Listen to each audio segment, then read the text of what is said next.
Selamat pagi, Shalom, berjumpa kembali kita di dalam renungan harian pada hari ini. Dan saya berdoa dan percaya bahwa kita semuanya pada pagi hari ini ada dalam kondisi yang baik, dalam kondisi yang sehat, karena pertolongan Tuhan. Bapak Ibu Saudara, pada pagi hari ini saya membawakan renungan dengan judul Pikiran yang Arif. Renungan ini saya dapatkan ketika saya sedang mendengarkan firman Tuhan dari Bapak Gembala pada tanggal 26 November. Di situ beliau menyampaikan bahwa hati itu adalah pintu. Ya. Memang dari hati terpancar kehidupan, tapi ternyata hati itu juga adalah pintu dari kehidupan gitu ya. Nah, pertanyaannya adalah kalau memang itu pintu, apa yang menggedornya? Apa yang mengetuknya? Nah, yang saya ambil adalah bahwa segala sesuatu yang masuk dalam hati itu semua datang dari pikiran kita. Jika pikiran kita baik, maka hati kita juga akan memiliki perbendaharaan yang baik. Apabila buruk, maka perbendaharaan hati kita juga buruk. Maka tidak heran saudara kalau kita melihat satu kondisi di mana misalkan seseorang melakukan kejahatan, didakwa gitu ya, di dalam pengadilan misalkan, lalu misalkan pada saat di sesi wawancara atau di dalam persidangan itu orang terdakwanya ini bisa tersenyum gitu ya. Ketika dia lakukan itu, semua orang pasti dengan mudah bilang bahwa orang ini tidak punya hati. Ya, memang betul, karena isi hatinya itu bukan sesuatu yang baik. Bisa jadi dia berpikir bahwa apa yang dilakukan itu tidak salah.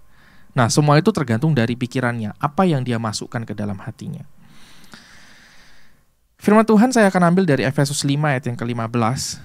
Firman Tuhan berkata, "Karena itu perhatikanlah dengan seksama bagaimana kamu hidup, janganlah seperti orang bebal, tetapi seperti orang arif." Saya percaya bahwa orang yang arif, ketika dia menerima sesuatu di dalam pikirannya itu, dia punya filter yang baik. Dia bisa mengelola dengan baik sehingga dia tahu membedakan mana yang baik, mana yang buruk gitu ya. Karena dia pun tahu sebagai orang yang arif bahwa perbendaharaan hatinya akan berasal dari buah pikirannya. Apa yang dia nilai baik itu yang dia masukkan dalam hatinya, apa yang dia nilai buruk itu dia buang dari pikirannya. Nah, saudara, penting bagi kita untuk kita bisa memfilter pikiran kita. Paling gampang seperti ini. Kalau misalkan kita ditanya, berbohong itu baik atau tidak? Saudara percaya nggak percaya kalau saudara tanya dengan banyak orang, pasti ada yang jawabannya gini, tergantung. Berbohongnya untuk kebaikan atau untuk kejahatan. Saya cuma mau bilang bahwa firman Tuhan berkata bahwa bohong ya bohong gitu. Iblis adalah bapa segala kebohongan, dusta, bapa segala dusta. Bohong tidak ada bohong untuk kebaikan.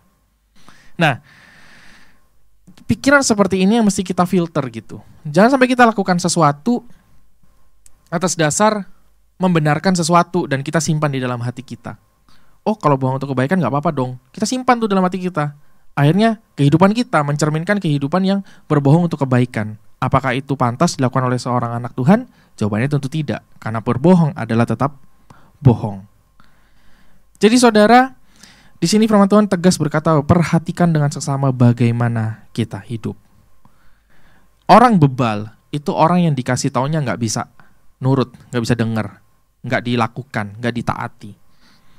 Saudara, kalau saudara punya anak, saudara didik anak saudara, kemudian dia dikasih tahu, saudara tahu sesuatu yang saudara sampaikan ke anak saudara ini adalah sesuatu yang benar, tapi dia nggak nurut.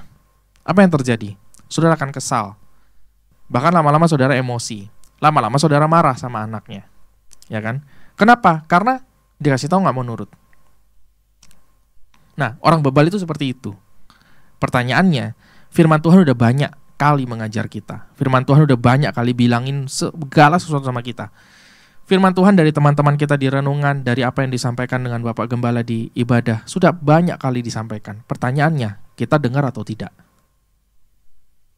Apa yang kita dengar, saudara pikir, saudara masukkan nggak dalam hati saudara? Karena semua yang disampaikan di dalam firman Tuhan itu pasti kebenaran. Kalau itu masuk dalam hati kita, maka saudara akan memiliki perbandaran hati yang baik.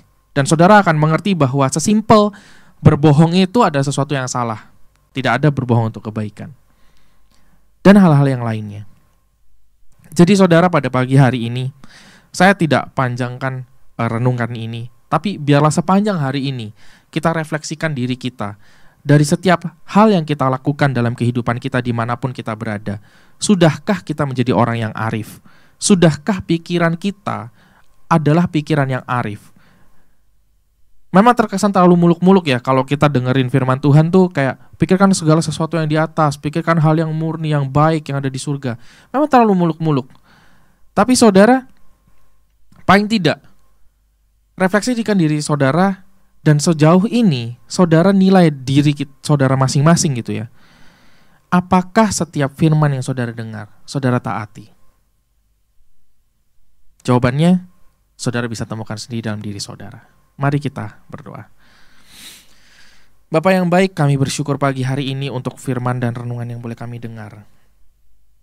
Berbicaralah kepada setiap hati kami lebih lagi, biar pada saat kami semua merenung, kami boleh diingatkan akan segala sesuatu yang salah dalam diri kami dan perlu kami perbaiki. Agar kami tidak menjadi orang yang bebal, melainkan kami jadi orang yang arif, kami menjadi berkat bukan batu sandungan. Dimanapun kami berada, biar tetap label anak Tuhan itu melekat dalam diri kami dengan cerminan hidup kami yang benar. Terima kasih Tuhan, di dalam nama Yesus kami berdoa. Amin. Terima kasih saudara, selamat pagi dan Tuhan Yesus memberkati.